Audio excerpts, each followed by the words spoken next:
నెల్లూరు నగర వైసీపీలో వర్గ విభేదాలు పార్టీపై ప్రభావాన్ని చూపిస్తున్నాయి. నియోజకవర్గ సమన్వయకర్త ఖలీల్ అహ్మద్ నేతలందరినీ కలుస్తూ తనకు సహకరిస్తున్నారు. కానీ కొందరి నుంచే సానుకూల స్పందన వస్తోంది.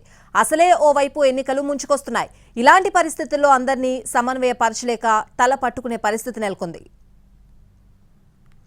నెల్లూరు నగర అసెంబ్లీ నియోజకవర్గం నుంచి 2014తో పాటు 2019లో వైసీపీ తరఫున పోటీ చేసి విజయం సాధించారు అనిల్ కుమార్ యాదవ్. 2024లో కూడా అదే స్థానం నుంచి ఆయన పోటీ చేయాలని భావించారు. ప్రచారాన్ని కూడా ముమ్మరం చేశారు. కానీ పార్టీ అధిష్టానం ఆలోచన మరోలా ఉంది. అనిల్ను లోక్సభ అభ్యర్థిగా నరసరావుపేటకు పంపింది. దీంతో నెల్లూరు సిటీ వైసీపీ టికెట్ను పలువురు ఆశించారు. సీఎం జగన్ను వ్యక్తిగతంగా కలిసి తమ పేర్లను పరిశీలించాలని కోరారు. కానీ ప్రధాన అనుచరుడు నెల్లూరు డిప్యూటీ మేయర్ ఖలీల్ అహ్మద్ను సమన్వయకర్తగా నియమించేలా చూశారు అనిల్ కుమార్ యాదవ్.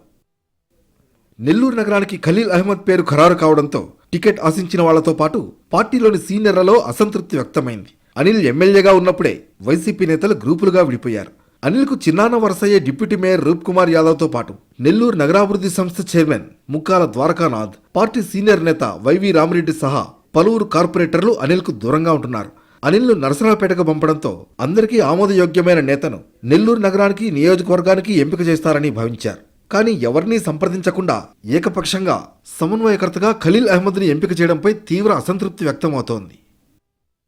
పార్టీలోని నేతల్ని కలిసి తనకు మద్దతివ్వాలని కోరుతున్నారు ఖలీల్ అహ్మద్. కొందరు సానుకూలంగానే స్పందిస్తున్న సీనియర్లతో పాటు పార్టీ అనుబంధ సంఘాల నేతలు ఖలీల్ అహ్మద్తో అంటిముట్టనట్లు వ్యవహరిస్తున్నారు. దీంతో నియోజకవర్గంలో పరిస్థితిని అనిల్ కుమార్ యాదవ్ దృష్టికి తీసుకువెళ్లారు ఖలీల్ అహ్మద్.